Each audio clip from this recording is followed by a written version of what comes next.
لو حاسس إنك تايه ومش عارف تبدأ منين، اسمعني كويس عشان ممكن ده يكون أهم فيديو هتشوفه النهاردة. أنت مش فاقد الشغف، أنت مشتت.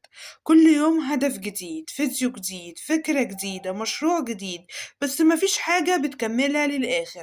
دماغك مليانة أفكار كتيرة زحمة، فطبيعي تحس بالضياع والتشتت. الحل مش إنك تدور على شغفك، الحل إنك تختار حاجة واحدة وتكمل فيها لمدة 30 يوم حتى لو مش حاببها.